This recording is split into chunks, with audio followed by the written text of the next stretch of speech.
레위기 11장 1절로 12절입니다. 여호와께서 모세와 아론에게 말씀하여 이르시되 이스라엘 자손에게 말하여 이르라. 육지의 모든 짐승 중 너희가 먹을 만한 생물은 이러하니 모든 짐승 중 굽이 갈라져 쪽발이 되고 새김질하는 것은 너희가 먹되 새김질하는 것이나 굽이 갈라진 짐승 중에도 너희가 먹지 못할 것은 이러하니 낙타는 새김질은 하되 굽이 갈라지지 아니하였으므로 너희에게 부정하고 사반도 새김질은 하되 굽이 갈라지지 아니하였으므로 너희에게 부정하고 토끼도 새김질은 하되 굽이 갈라지지 아니하였으므로 너희에게 부정하고 돼지는 굽이 갈라져 쪽발이로되 새김질을 못함으로 너희에게 부정하니 너희 이러한 고기를 먹지 말고 그의 죽음도 만지지 말라.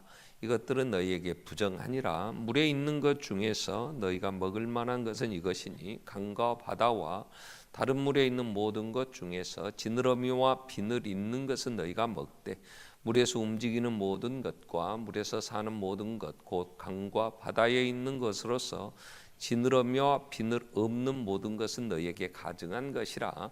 이들은 너희에게 가증한 것이니 너희는 그 고기를 먹지 말고 그 죽음을 가증히 여기라. 수중 생물에 지느러미와 비늘 없는 것은 너희가 혐오할 것이니라. 아멘. 찬양대 찬양 있겠습니다.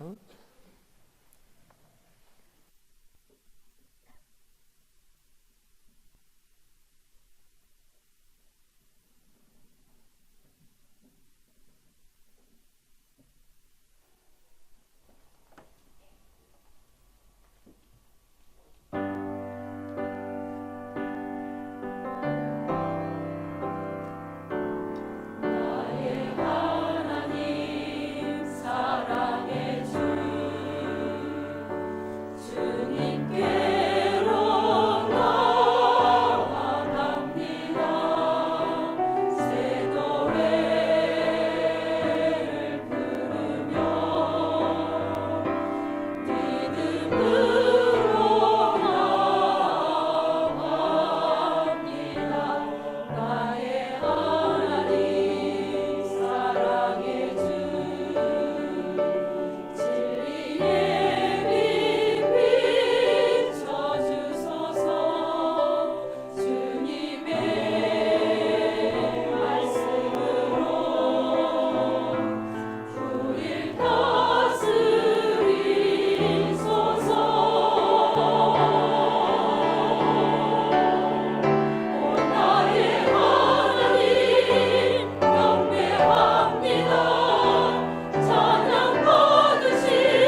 하나님이 우리를 하나님 앞에 나아갈 수 있도록 길을 열어 주시면서 이제 우리를 불러 주셨죠.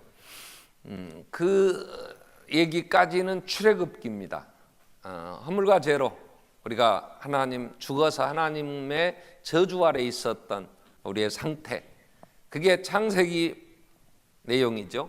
그리고 그 비참하게 사는 모습을 애굽에서 종살이하면서 노예로 정말 소망 없이 자식이 태어나면 자식을 죽여야 할 만큼 어려운 가운데서, 그리고 계속되는 부역으로 인하여 정말 힘든 삶을 사는 애굽에 살던 이스라엘 백성들을 하나님이 구원해 주시죠.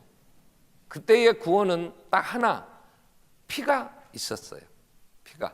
그게 하나님이 장차 나타날 메시아를 통하여 허물과 죄로 죽어 소망 없이 사는 죄인들을 죄와 사망의 법에서 해방시켜 주실 것을 보여주시는 사건이었어요. 그래서 예수님 오셔서 우리의 죄 담당하시고 보라 세상 죄를 지고 가는 하나님의 어린 양이라 그러시면서 증거하게 하셨고, 친히 그 피를 다 쏟으셔서 휘장을 찢으시고 그 길을 열어주시고 하나님 앞에 은혜의 보좌 앞에 담대하게 나아가게 해주셨죠.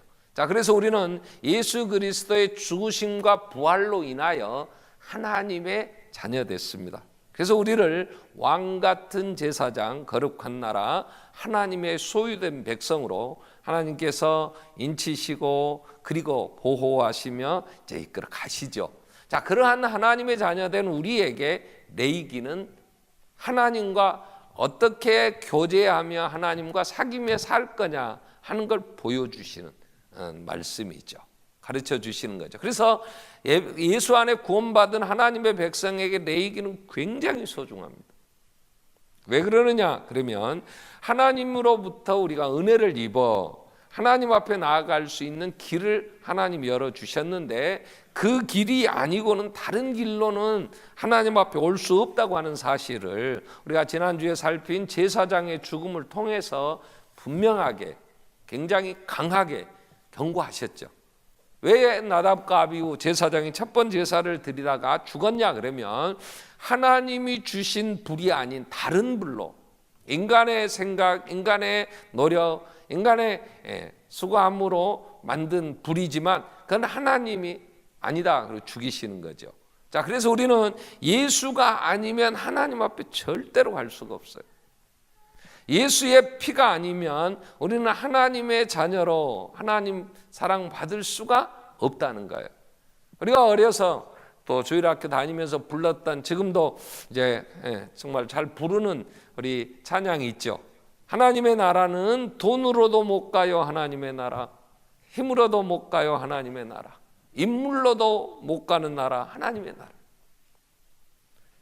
믿음으로 가는 나라, 하나님 나라. 거듭나면 가는 나라, 하나님의 나라. 아무리 인간이 돈을 가지고 구제하고 많은 수고를 해도 하나님 앞에는 갈 수가 없어요.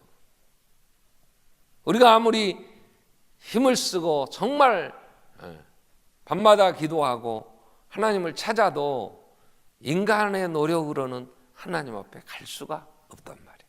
그래서 사람이 할 수 없는 것을 하나님이 하셨어요. 자기 아들을 죄 있는 육신의 모양으로 보내어 육신의 죄를 정하시고 그리고 성령을 따라 행하는 우리의 율법의 요구를 이루어지게 하셨단 말이에요. 그래서 이제 우리는 은혜로, 차별 없는 그 의로 하나님 자녀되어 하나님 그 사랑 안에 이제 우리가 섰습니다. 자, 그러면 이제 문제는 하나님 자녀를, 하나님께서 우리를 거룩한 백성으로 불렀는데 하나님 앞에 우리가 더 가까이 갈 때, 오늘 교독했던 말씀처럼 주께서 택하사, 오늘 시편 65편 4절에 보면 주께서 택하사 가까이 오게 하셔서 그의 주의 뜰에 거하게 하는 자 복이 있다.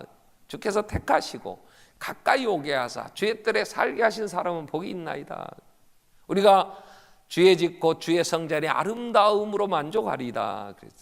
자, 다 같이 하나님의 나라 백성, 거룩한 하나님의 나라의 왕같은 제사장, 하나님의 소유된 백성이 됐는데 다 하나님의 아름다우심을 맛보며 하나님과 친하게 지내며 정말 천국을 이루고 행복하느냐? 그러지 않아요. 그죠? 우리가 다 예수 안에서 장차 하나님이 이루실 우리 위하여 예비하러 가신 주님이 그것 다 예비되면 우리로 이 땅에 오셔서 우리를 데려가실 텐데, 이미 그 하나님과의 교제, 사귐, 천국은 우리 안에 시작이 됐는데 내가 이 땅에서 날마다 천국의 삶을 살고 있느냐? 그러진 않아요. 그죠? 하나님의 나라는 의와 평강과 희락이라. 로마서 14장 17절 그래요. 그러니까 내 안에 하나님과의 막힌 담이 헐어져서 이제 예수 안에서 정말 아버지, 그리고 그분이 주신 은혜 안에서 내 안에 평강이 있고 참 기쁨이 있느냐? 그러지 못해요. 우리는 죄로부터 온전한 정말 사함을 받았다는 사죄의 확신과 하나님의 자녀라고 하는 사실 앞에 우리의 과거로부터 우리의 열등감, 우리의 모든 연약함, 그로 인하여 정말 구원함을 얻어 내가 자유함을 얻고 누리고 있느냐? 그러지 못한단 말이에요.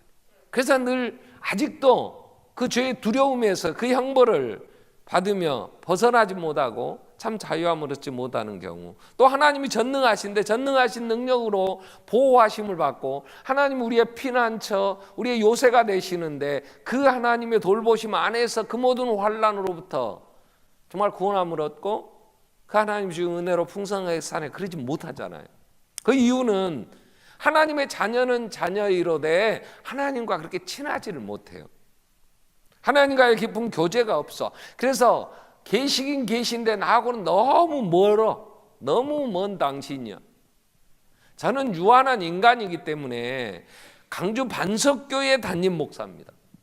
제가 사귀는 사람은 반석교회 성도 아니면 저는 더 이상 제 영역에서 반석교회 아닌 예수 믿는 사람도 조금은 알아요. 목사님도 알고 어떤 장로님들도 알고 어떤 집사님, 권사님도 아는 분들은 있지만 저는 그들을 위해서 내가 뭐 기도해주고 뭐 그들의 뭐 아픔을 내가 아파해주고 그럴 여유가 없어요. 저에게는.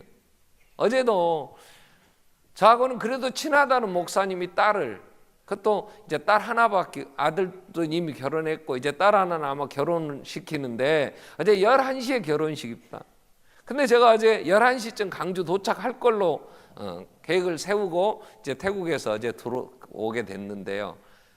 내려오는 토요일 주말에, 평소에는 이렇게 주말에 안 다녀봤으니까 잘 몰랐는데 어떻게 길이 정체가 심한지, 그리고 사고도 나고 그래가지고 오니까 2시예요. 오후 2시. 목사님 축하합니다. 뭐 목사님 결혼한 건 아니지만 축하할 일인지 아닌지는 몰라도 딸이 결혼한 날은 축하합니다. 그런데 길이 막혀서요.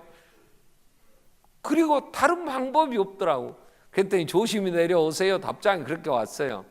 그럼 제가 생각이, 만약 우리 성도 중에 장로님이나 집사님이나 우리 성도들 중에 딸 결혼식 한다 그랬다면 제가 태국 일정 하루 취소하고 먼저 왔을 것 같아. 금요일쯤 들어왔을 것 같아. 그래야 토요일에 지장 없이 참석도 했을 거 아니에요. 근데 그분 결혼식이 나하고 뭐 좀 안다고 해서 내 삶에 큰 영향을 미치지는 않더라고요. 자, 성도라면, 반석교회 성도라면 그 안에 목사와 친하게 가깝게 지낸다면 얼마나 좋겠어요. 그죠? 근데 다 친한 건 아니잖아요. 다 다르잖아요. 내 속에 있는 얘기를 할 수 있는 사람, 또 그의 아픔을 함께 나누며 기도하는 사람도 있고, 얼굴만 멀리서 얼굴만 서로 아는 관계도 있고 그잖아요. 그러면 그 안에서는 서로 친밀하게, 그래서 서로 아픔도 나누고 같이 울고, 예수님도 내가 피리를 불어도 춤추는 자가 없고 내가 상을 당하여 애곡해도 함께 울어주는 자가 없는, 정말 이런 삭막한 이런 상황이로구나 그러고 탄식하신 것처럼 친하지 않다면, 하나님의 나라가 이루어져서 하나님 백성 되는데 하나님하고는 너무 멀어서 뭐라고 느낌이 없어, 뭘 어떻게 할 수가 없는 그런 관계라면 그건 복은 아니란 말이에요. 그래서 하나님이 하나님과 친해질 수 있도록 레위기를 주셨는데, 우리가 10장까지 정리를 한다면, 한 단어로 정리를 한다면 하나님에게 나아가는 방법, 예배의 방법에 대하여 말씀을 하셨다면, 그 예배의 방법의 유일한 건 예수. 우리에게 대제사장이 계시니, 히브리서 4장 14절 이후에 큰 대제사장이 우리와 똑같이 인간으로서 다 경험하고 우리 아픔을 아시는 분, 그래서 때를 따라 돕는 은혜를 얻게 그의 은혜의 보좌 앞에 담대히 나아갈 것이다. 우리는 가자. 그렇게 얘기를 하셨죠. 그럼에도 그분 앞에 가서 얘기하고 그리고 내 아픔을 내어놓고 해결받고 하기에는 너무 멀어. 나하고는 아닌 것 같아. 나하고는 안 친하신 것 같아.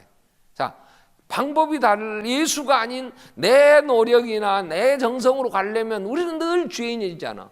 늘 하나님보다. 그래서 늘 기도할 때마다 주님보다는 세상 것을 더 사랑했고, 주님 정말 사랑하기보다는 세상의 물질이나 권력을 사랑하고 용서해 주세요. 늘 그러니까 정말 우리 안에서 하나님께 그런 사죄의 확신과 그 주시는 위로와 그분의 그 능력 아래에 있는 자녀로서의 권세를 가지고 살기에는 우리가 늘 부족하단 말이에요. 그래서 이제 다른 방법이 아닌 오직 예수 안에서 우리는 사죄의 확신, 정말 내가 하나님의 자녀라고 하는 사실, 하나님의 공의를 온전하게 만족시켜 드려서 하나님이 그를 부활시키시고 그 휘장을 찢으시면서 그 새롭고 살 길을 열어주셨잖아요. 자, 이제는 그 길을 통하여 우리는 하나님의 자녀로 이제 하나님 앞에 나아갈 때에 그러한 예수의 피로, 그 예배의 방법은 오직 예수, 그 이름을 부를 때 우리는 권함을 얻어요. 그러면 이제 그 예배가 온전한 예배가 되고 하나님과 더 깊이 교제할 수 있는 예배자로서 성공하려면 삶이 있어야 된단 말이에요. 그럼 오늘 예배자의 삶인데요, 이 제목이 너무 이제 크죠.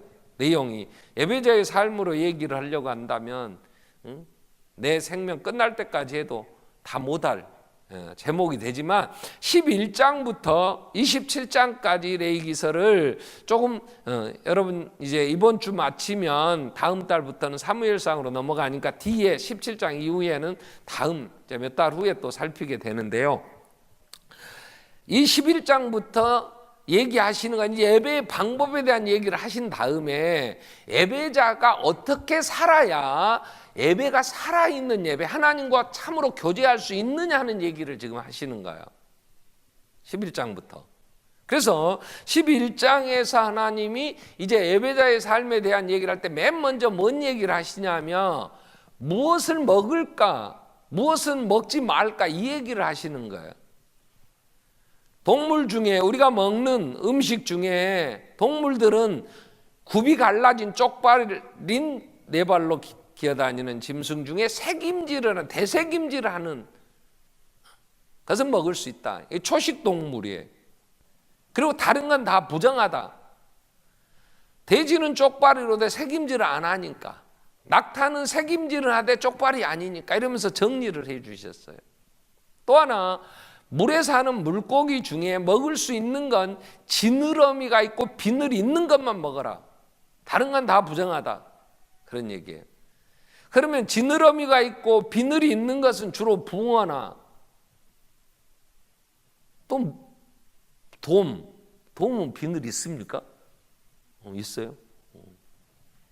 그러고 나면요, 나머지는 부정하다고, 가증한 거라고 먹지 말라. 그러니까 유대인들은 지금도, 예수를 안 믿는 유대인들은요, 지금도 이 정결, 이 법이 살아 있어서 그들은 지금도 이 말씀대로 합니다. 그들은 돼지고기는요, 돼지 키우지도 않지만 돼지고기는 먹지도 않아요.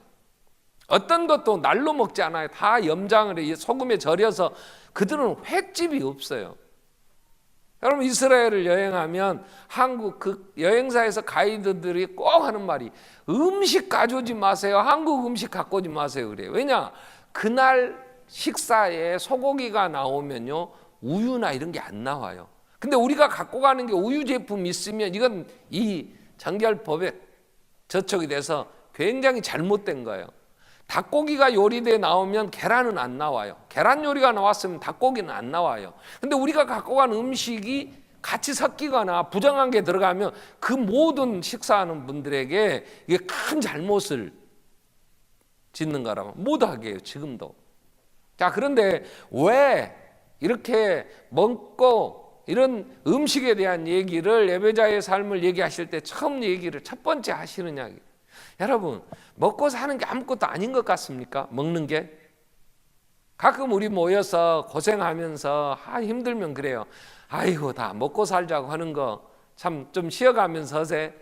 뭐 이러면서 살고 우리가 이 땅에 사는 삶을 성경은 뭐라고 했냐? 먹고 마시고 시집가고 장가가고 그 이상 없어요. 그 안에 있어요. 노아 때에도 사람들이 홍수의 심판이 있어 다 멸망당할 때도 그들이 뭐 어떻게 살았냐? 먹고 마시고 시집가고 장가가고 집짓고. 오늘 우리가 사는 지금 세상도 여러분 먹고 마시고 그저 시집가고 장가가고 시집 보내고 장가 보내고 그리고 집이나 하나 마련하고 그 이상 뭐 대단합니까? 이 온 세계의 모든 민족의 평화를 위하여 사십니까? 여러분, 인간은 가장 중요한 또 본질적인 게 뭐냐? 먹는 거예요. 먹는 거. 그래서 무엇을 먹으면 왜 먹느냐 하는 게 정리되면 그 사람의 가치관, 그 사람의 삶의 모든 게 정리가 돼요. 자, 예수님, 하나님께서 이렇게 정하고 부정한 것을 구분하는 것은 제가 이 11장을 같이 설교를 해야 되니까 한 주간 동안 뭐 여러 가지 전에도 이것 좀 찾아보려고 구약을 특별히 이런 부분을 전공하신 분들의 책이나 주석서나 뭐 봤는데도요, 시원하게 왜 이게 정한 거고 왜 부정한 건지 왜 하나님 이렇게 하셨는지 이 얘기를 해준 게 없더라고요. 그리고 몇 가지 얘기하신 분들도 있어요. 이 초식동물, 그래서 굽이 갈라지고 대색임질하는 것은 초식동물로 이 평화를 상징하고 다른 짐승들 해치지 않고 그러니까 이건 먹으라 그랬다 뭐 이런 얘기도 하고 뭐 하는데 일부분은 좀 맞을 수 있지만 그러지 않는, 다 통하는 건 아니더라고요. 그리고 여러분, 우리가 하나님이 먹을 수 있는 생선 중에서, 물고기 중에서 비늘 있고 지느러미 있는 걸 먹으라 하는데 우리는 뭘 좋아하냐? 거의 비늘 없는 걸 좋아해요. 낙지, 장어, 미꾸라지, 추어탕 뭐 해가지고 주로 먹는 것들이 그런 거 좋아해요. 왜? 그게 정력제거든. 그게 남자한테 좋은 거래. 아니요. 소가 쓰러졌어. 그랬더니 산낙지 입에다 몇 마리 넣어줬더니 먹고 소가 일어나 버렸다대. 아, 그럼 몸에 좋은 거야. 근데 몸에 좋다는 말이 건강을 유지하는 데 좋다는 건지 남자 구실하는 데 좋다는 건지 상당히 이거 주의에 들어야 돼. 그러니까 사람들이 뭘 먹으러 가. 야, 그 몸에 좋아. 근데 몸에 뭐가 좋냐고. 자, 무엇을 먹든지 간에 처음부터 하나님 우리를 만드실 때에 먹을 것을 정해 주셨어요. 창세기 1장 29절에 보면 하나님께서 우리를 만드시고 이르시되 내가 온 지면에 씨 맺는 모든 채소, 씨 가진 열매, 모든 나무를 너희에게 주노니 너희의 먹을거리가 되리라 그랬어요. 그래서 처음 에덴 동산에 하나님이 인간을 만드시고는 씨 맺는 채소, 채소들은요 대부분 나서 이게 씨를 맺고 그리고 이제 또 그 씨가 또 다시 계속 싹이 트고 그래서 또 채소를 내죠. 과일도 씨가 있어요. 먹어보면 모든 씨가. 그래서 과일을 먹으면 그 씨가 심겨지면 또 나무가 되어 계속해서 열매를 맺죠. 그래서 하나님은 씨 맺는 채소와 씨 가진 열매들을, 과일을 인간의 먹거리로 주셨어요. 근데 노아 홍수로 다 세상을 심판하신 후에 창세기 9장에 보면 이제 먹을거리가 좀 더 늘어납니다. 왜 그랬느냐? 이유는 잘은 모르겠으나 제 생각은 그 창조한 에덴 동산에는요 부족함이 없이 풍성했는데 노아 홍수로 위에 물들이 다 쏟아져 보니까 이 땅에 이제 가뭄이 들고 봄, 여름, 가을, 겨울 사계절이 생겨나고 하면서 이런 작물들이 많이 더 이제 부족했을 수도 있을 것 같아요. 그래서 모든 산 동물 이때부터 먹으라 그래요. 너희 먹을 것이 될 거다. 채소같이 내가 이것을 다 너희에게 주노라. 그래서 노아 홍수 이후에 동물들을 먹게 해요. 산 동물을. 그래서 그때는 잡아서 생식도 했겠죠. 그러다 보면 우리가 인간의 문화 또 의식, 이 식생활이 변화되는 것들을 보면 인간이 불을 발견하게 되고 불로 이제 구워 먹으니까 또 맛있게 되고 불로 이렇게 삶아도 먹고 불을 이용해서 먹으니까 좋더라. 이래 갖고 이제 화식 생식이 아닌 그렇게 돌아가는 식생활이 됐다고 하는 건 우리 인간 인류의 발전되어지는 과정에서 우리는 보게 되잖아요. 어쨌든 동물을 먹게 된 것은 노아 홍수 이후에 그래요.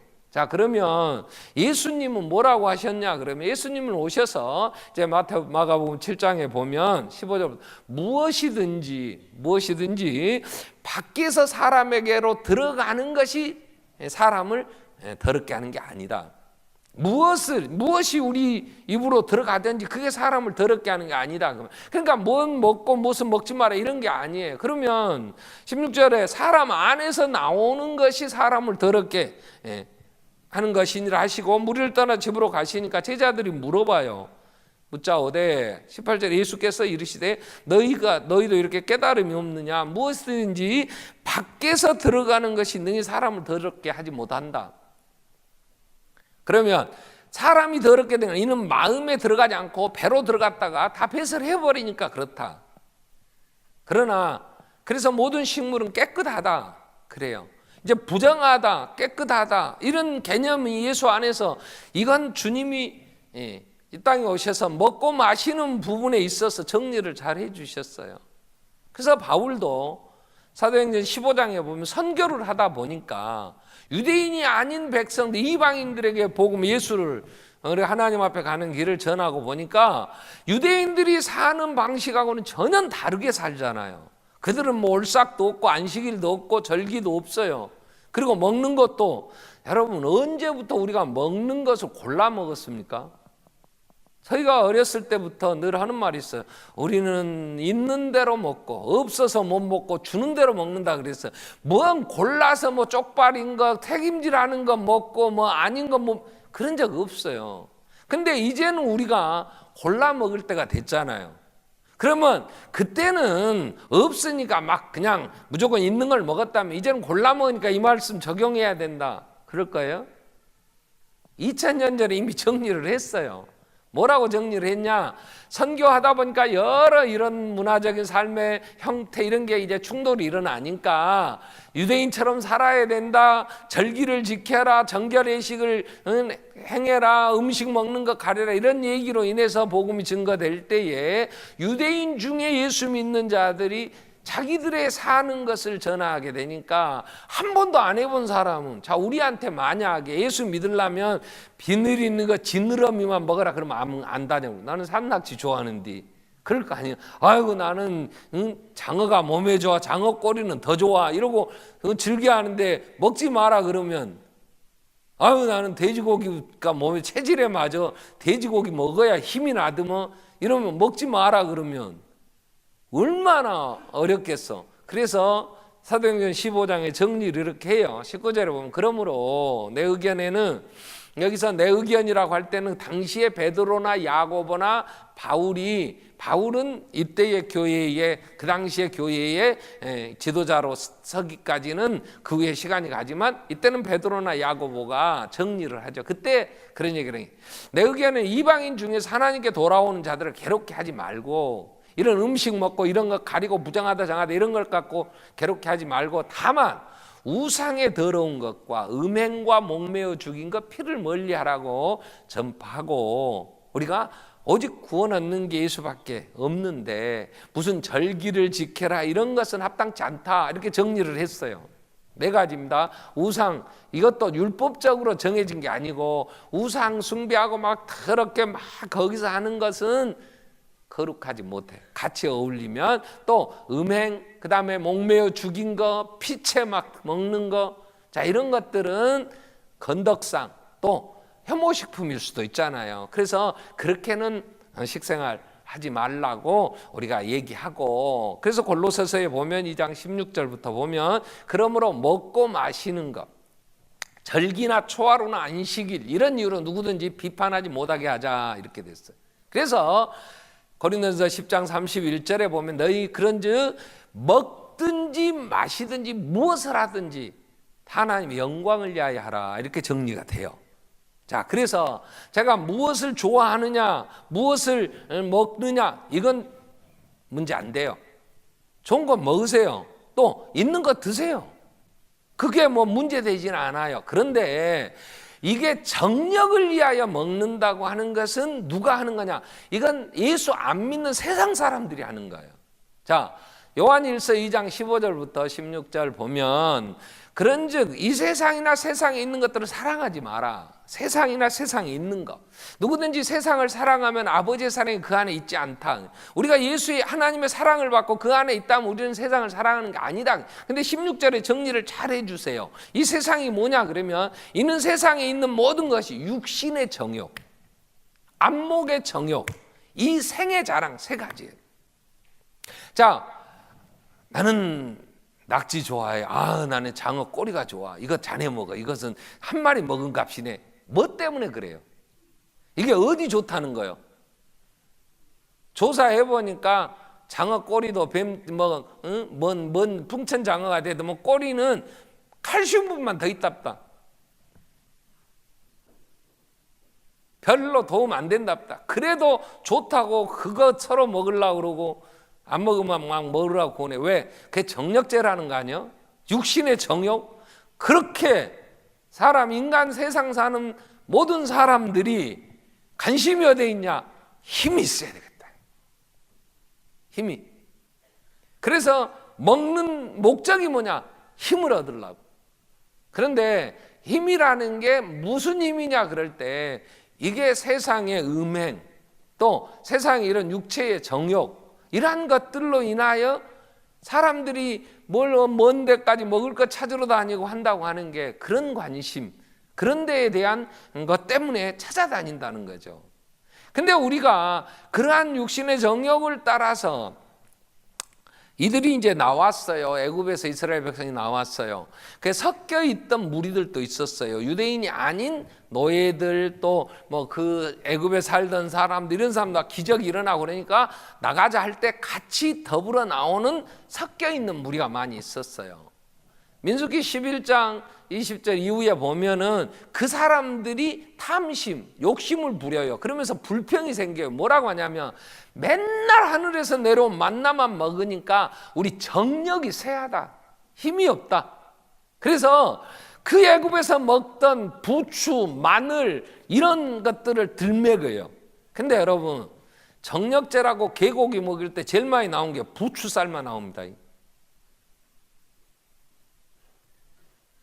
아파트 베란다에 여자들이 부추 몇 뿌리 심으면 애들한테 이건 아빠 거요. 근답다.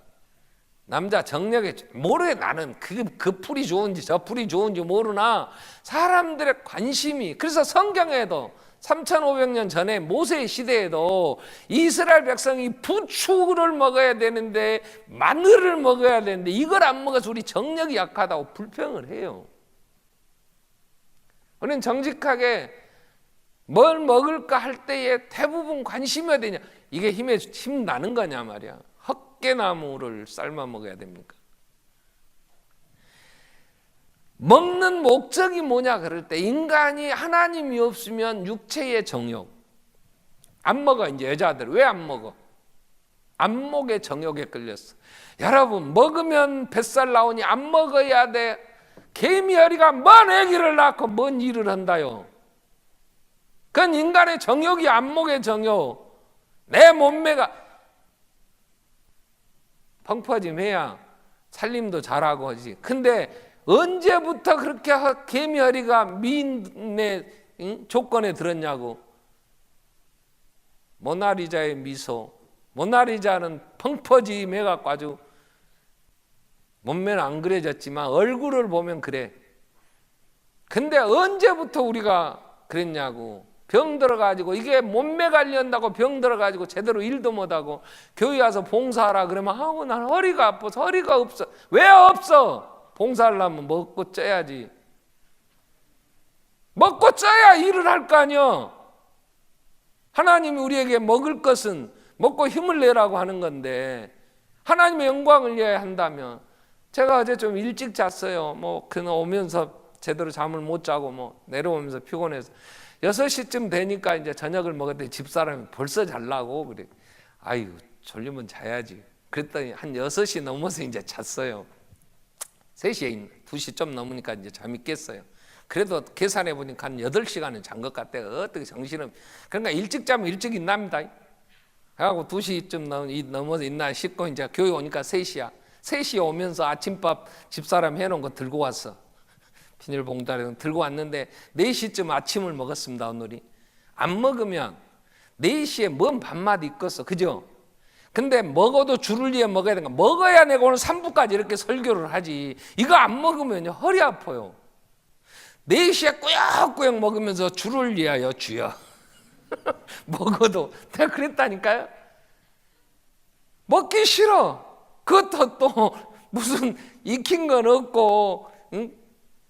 말은 않겠지만 내가 메뉴는 뭔지는 얘기 않겠지만 일단 아침이라고 챙겨준 거 그래 갖고 와서 먹는데, 먹으면서 오늘의 이 말씀을 생각하면 그래 이거라도 먹어야 오늘 또 주신 사명을 감당할 거 아니냐. 여러분, 입맛 없어도 먹어. 왜? 힘이 있어야 교사도 하고 힘이 있어야 가서 휴지라도 줍고 와서 운전이라도 하고 성도들 같이 모여서 힘있게 찬송을 하지. 배심이 있어야 찬송을 불러도 고음도 나오고 하지. 힘 없으면 또 여러분, 주말이라고 밤늦도록 한 잔 먹고 그리고 치아에 와가지고 행할거리니까 마누라도 못 자고 그리고 아침에 일어나서 예배드리러 오면 온전한 정신이 아닌데 예배가 드려집니까? 아직 술에 덜 깼지. 옆에 사람들까지 잠 못 잤지. 그러면 무엇을 먹느냐 이런 게 중요한 게 아니고 그걸 왜 먹느냐. 하나님의 영광을 위해 먹는다면, 오늘 예배하는데 지장될 것 같으면 소화가 안 돼서 나는 많이 먹으면 그러더라. 그러면 좀 적게 먹어야지. 그래서 우리는 무엇을 하든지 하나님과 교제하며, 그래서 온전한 예배를 드릴 때 하나님은 오늘 또 영과 진리로 예배하는 자를 찾으시거든요. 왜? 그 안에서 사제의 기쁨도, 그 안에서 하나님 존재, 그 전능하신 그 능력, 그 사랑, 이걸 체험하면서 내 영적으로 더 하나님과 가까이 생명을 얻기 때문에. 그래서 우리의 삶이 무엇을 먹느냐 하는 것, 인생 전체를 놓고 볼 때 먹는 것 빼면 인생이 어떻게 살았다고 하겠냐고. 사는 목적에 있어서 그렇게 삶을 유지하려고 하니까 이게 중요한 일이기 때문에 우리의 삶의 모든 것, 무엇을 하든지 하나님의 영광을 위하여 하라 그랬단 말이에요. 그래서 우리는 무엇을 먹을 건가, 이건 먹을 수 있냐 없냐 따질 거 없어요. 다 입으로 들어가는 건 다 깨끗한 거예요. 뒤로 다 소화시켜서 할 건 하고 나머지 찌꺼기는 다 배설하니까 무엇을 먹는 종류에 대하여 문제 삼을 필요는 없어요. 근데 그걸 왜 먹느냐 말이에요. 우리는 하나님의 영광은 이웃을 섬기는 것이에요. 17장부터는 이제 우리 개인의 경건의 삶, 예배자의 삶에 정리되는 단어가 뭐냐면 이웃을 내 몸같이 사랑하라. 이걸로 정리가 돼. 내가 이웃을 섬기려고 하면, 내가 아내의 아픔을 조금 덜어주고 내가 그래도 하려면 건강해야 되겠단 말이야. 또 내게 필요한 힘이 있어야 되겠다. 그러면 열심히 먹어야지. 내가 교회 와서 구역 식구들을 섬기고 성도들을 봉사하고 안내라도 하려면, 예배하면서 하나님께 온전한 예배를 드리고 찬양을 하려면 내가 먹어야 된다. 그러면 열심히 먹으라고. 입맛 없어도 주를 위해 먹어. 아멘. 주님을 위해서 먹으란 말이에요. 내가 섬기기 위해서, 이웃을 사랑하기 위해서 먹는 거. 그래서 하나님의 영광이 돼야 된단 말이에요. 또 하나, 여러분, 먹는 부분에 있어서 바울은 이런 얘기를 합니다. 내가 무엇을 먹든지 나는 자유하다. 고린도서 6장 12절에 그래요.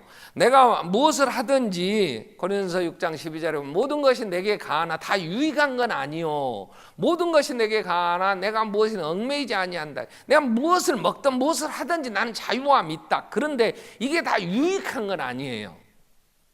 자, 음식은 배를 위하여 있고 배는 음식을 위하여 있으나 하나님은 이것저것 배나 음식이나 다 패하시는 몸은 음란을 위하여 있지 않고 오직 주를 위하여 있으며 주는 몸을 위하여 계시니 우리 몸이 하나님의 지체 성전이란 말, 성전. 그래서 14절에 뭐라 그랬어요? 우리의 몸을 가지고 하나님이 주를 다시 살리셨고 또한 그의 권능을 우리를 다시 살리시리라.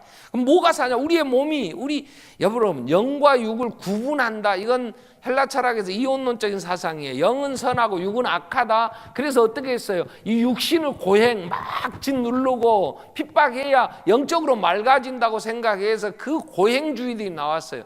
그러지 않아요. 육과 영은 구분 안 돼요. 그냥 몸이에요. 그냥 우리 몸이라고. 그렇기 때문에 우리 몸은 하나님께서 다시 살리신다는 부활은 우리 삶이 다시 하나님의 사람들 세워져. 그래서 15절에 이렇게 얘기를 해요. 너희 몸이 그리스도의 지체인 줄 알지 못하는, 내가 그리스도의 지체, 우리 삶이 하나님의 지체가 돼 하나님의 일을 하는 우리의 삶인데 창녀의 지체를 만들겠느냐? 결코 그럴 수 없느니라. 16절에 너희가 창녀와 합하는 자는 그와 한 몸인 줄 알지 뭐. 그 관심 육체적인 정욕 정력에 좋아 그러고 사는 사람은 그러한 창녀와 같은 게 아니냐. 꼭 무슨 그런 기생집에나 가고 성매매업소에 가서 합한다 그런 의미도 있죠. 그런 것도 왜 힘이 나서 그러한 것들을 목적으로 삼는 인간에게는. 그러나 창녀합하는 자는 그 한 몸인 줄 알지 못하느냐. 둘이 한 육체가 된다 그랬다 그 말. 그러나 우리 몸으로 17절에 이제 하나님의 지체가 되어 주와 합하는 자는 한 영이다, 하나다 말이에요. 우리가 먹고 힘을 얻어 주의 일을 하면 주님과 하나. 그래서 19절 20절에서 뭐라 그래요? 너희 몸은 너희가 하나님께로부터 받은 바 너희가 성령의 전이 아니냐. 알지 못하니 너희 자신의 것이 아니다. 값으로 피로 값주고 사신 이제 하나님의 것이니 그러니 너희 몸을 하나님께 영광을 돌려라. 그래서 무엇을 먹든지 하나님의 영광을 위하여. 근데 먹는데 또 하나 정리해야 될 건 우리가 무엇을 먹든지 우리는 다 자유함이 있어요. 그런데 내 자유함이 다른 사람의 신앙에 걸림이 된다면, 바울은 고기를 먹어요. 근데 그때에 가난한 사람들은 우상 앞에 제사한 것이 시장에서 팔리는데 그러지 않은 것보다 훨씬 싸요. 그러니까 없는 사람은 우상 제물도 먹었어요, 사다가. 그런데 바울이 고기를 먹으면, 가난한 그러한 사람이 고기를 먹으면 혹시 저거 우상 제물 아닐까? 이런 생각을 해서 믿음이 약한 사람들이 시험에 걸림이 될 수 있을 때 바울은 나는 평생 그렇다면 난 고기를 안 먹겠다 이렇게 얘기를 해요. 그게 우리가 무엇을 먹고 사느냐의 큰 삶의 원리예요. 내가 뭘 하든지 자유함이 있어요. 그런데 그게 내게 자유함이 있고 나는 그 부분에 대하여 충분히 할 수 있는데 약한 성도가 넘어진다면, 자 예를 들면 저희들이 한 15년 전, 20년 여기 막 예배당 지을 때 성도들이 모여서 예배당 짓고 그러면 주로 이제 먹을 게 많이 있어야 되잖아요. 근데 교회가 이제 뭐 그렇게 많이 살 수 없으니까 개를 키웠어요. 또 식당에서 자꾸 이제 그 먹고 남은 찌꺼기도 있고 하니까 음식 남는 것도 있으니까 강아지를 키웠어요. 강아지 이름이 뭐냐면 얼큰이 보신이래요. 얼큰아 보신아 이러면서 키워. 왜? 잡아먹으려고. 그래서 좀 크면은 잡아갖고 식당에서 요리를 탁 해갖고 우리 부추 많이 넣고 유권사님이 요리를 해갖고 불러 이제 집사님 개 잡았어요. 장남들 오세요. 그러면 좋아하는 사람이 다 모여. 그래갖고 얼큰하게 탕도 끓여 먹고 먹었어. 돼지도 키웠어요. 전에 한 번은 돼지도 잡아먹었어요. 근데 지금은 안 키워. 왜 안 키냐면 그렇게 먹었더니 청년부에서 말이 나오기를 목사님 개고기 먹는데 이렇게 된 거예요. 나는 잘 먹어. 왜? 어려서부터 먹을 게 없으니까 주는 대로 먹었다니까. 그러니까 전혀 부담이 없어요. 먹는데 먹어도 소화 잘 되고 힘나니까 먹었어. 근데 청년부에서 목사님이 개고기 먹는데 교회가 개 잡아 먹는데 이랬다는 거야. 자기들은 이해가 안 되는. 그래서 야, 개 키우지 마라. 그 후로는 교회에서 게 안 먹습니다. 먹어도 몰래 우리끼리 먹어. 소문 안 내고. 왜? 그거 먹고 자유함은 있으나 약한 성도가 시험 들어. 작년 1월에 우리 청소년 비전 캠프 갔잖아요. 그래서 저 샌프란시스코에서 이제 LA로 내려오다 보면 그 포도즙 생산지가 포도만 생산하는 난 도시 이름은 잊어버렸어요. 거기 오니까 가이드가 그날 저녁 식사를 하는 식당이 그 포도 많이 나고 그래서 포도주 생산지라고 유명하다고 그 식당마다 그 와인이 한 병씩 올라온대요. 그래서 그러냐고. 그래서 학생들하고 선발대로 이제 어른들 좀 있고 갔는데 식당마다 와인이 한 병씩 올라온다는데 학생들이 어떻게 하겠냐고. 우리는 안 먹는다고. 그랬더니 내가 앉은 식탁하고 그 옆 식탁인가 두 군데만 올라오고 다른 데는 안 났더라고 애들은. 왜? 당연히 안 먹으니까. 근데 내 테이블에 올라온 와인만 제가 저하고 누가 한 집사 하나인가고 이제 한 잔 조금씩 이렇게 따라서 마시고 남았어. 그러니까 이제 남았다고 그냥 저는 한 2, 3년 전부터 제가 집에서 그 저녁에 와인 조금 집사람이 이렇게 속이 좀 그러거나 해주면 혈액순환도 된다고 먹으라고 이제 좀 권하는 의사들도 있고 그래서 조금씩 먹었어요. 근데 심장 시술하고 의사한테 내가 물어봤어요.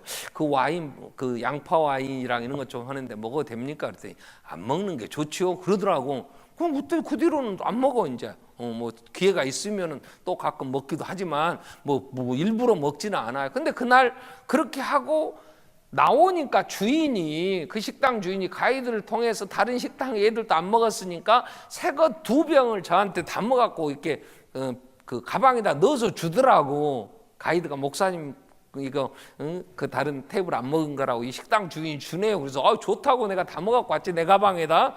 그래 담아갖고 마지막 날 이제 돌아오기 전날 밤에까지 이제 선발대들 그 어른들 좀 모여서 집사님들 모여서 평가회를 하는 거예요. 본대가 뒤에 와야 되는데 어떻게 하면 좋겠냐. 그동안 했던 것 중에 뭐 의논 좀 하자고 모였어요. 제 방에. 그 호텔 방에. 그냥 모였는데 그냥 얘기하기 그래서 내가 내 가방에 넣어놓은 와인을 꺼내갖고 딱 따서 자 우리 와인은 조금씩 먹으면서 하자. 그러고 돌렸어요. 그랬더니 집사들이 이상하게 나를 쳐다보는 거예요. 이야, 이게 잘못했구나. 이게 아직 그 부분은 지금 신앙적으로 용납이 안 되는데 목사가 와인을 따라줬으니 네, 분위기가 딱 그러죠. 먹지 마. 먹을 사람만 마셔. 그랬더니 사람은 마시고 여집사들은 뭐 큰일 난 줄 알고 야, 이게 덕이 안 됐구나. 제 생각에 그래서 안 먹을 사람 안 먹어도 된다고. 그리고 마무리를 했어요. 자, 건강상 바울이 디모데에게 그런 얘기를 하는 건 너는 비가 약하다. 그럼 우리 장기 중에 비가 약해서 자꾸 그 설사하고 그런 모양이에요. 그러니까 그래서 너는 포도주를 조금씩 써라 그러거든요. 그게 그 비 약한데 도움이 되는 거야. 나는 의학적으로 그냥 모르겠어. 근데 바울이 편지를 하면서 디모데에게 그렇게 권면을 해. 2000년 전에. 그러니까 우리가 무엇을 먹든지 무엇을 어떻게 하든지 그게 문제되지는 않으나 이게 믿음이 약한 성도에게 걸림이 되면 하지 마라 그 말이에요. 하지 마라. 난 그 뒤로 우리 집사님이 됐든 장로님 됐든 한 번도 와인 먹자고 안 했습니다.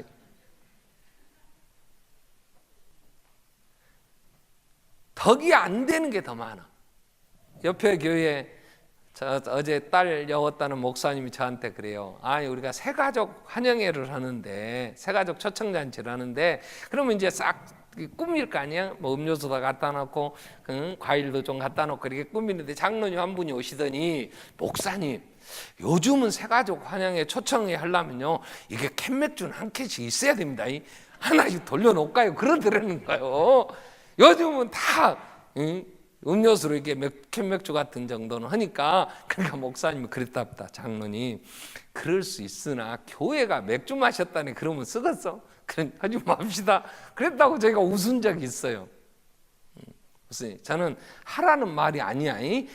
하라는 말이 아니라 믿음의 정도 차이는 다 있단 말이야. 나는 충분히 그 부분을 감당할 수 있어. 그래 어떤 일을 했는데 약한 성도는 그것 때문에 막 잠 못 자고 고민스럽단 말이야. 그러면 하지 마라. 왜? 나는 가 하나. 모든 게 나는 바울이, 모든 게 나는 다 자유 하나. 먹는 일이 됐던 무엇을 하든지 예수 안에 우리는 자유 하나. 약한 성도가 걸림이 된다면 그를 위하여 하지 마라. 그게 이웃 사랑인 거야. 이게 예배자의 삶이라는 거야. 육체의 정욕이나 안목의 정욕이나 이생의 자랑거리를 위하여 먹고 마시지 마라. 그러면 몸매 관리를 위하여 먹는 게 아니고 우리는 내 건강한 몸으로 하나님의 지체가 돼 하나님의 일하기 위하여 먹는 거예요. 아멘. 내가 먹고 싶다고 나는 자유하다고 내가 하는 일은 나는 얼마든지 나는 예수 안에서 자유함이 있다고 내가 하나 믿음이 약한 성도가 그로 인하여 시험 든다면 하지 마라. 하지 마라. 그게 하나님이 오늘 내게 11장부터 주시는 이 정한 거 부정한 거 이러한 걸 가리고 이렇게 예배자의 삶을 얘기하신 목적이랍니다. 우리 한번 기도하겠습니다. 자, 우리 예배자로 하나님이 가까이 하나님 사귀고 살자고 하나님이 그들에 거하게 하시면서 하나님 아름다우심을 맛보며 행복하게 살라고 우리를 부르셨는데 이제 내가 하나님 예배하는 예배자의 삶에 있어서 가장 중요한 건 무엇을 하든지 하나님이 기뻐하시는 일이라면 해야죠. 또 다른 사람에게 걸림이 되고 유익이 되지 않는다면 절제할 수 있는, 그걸 버릴 수 있는 그러한 아름다운 믿음이 필요하다.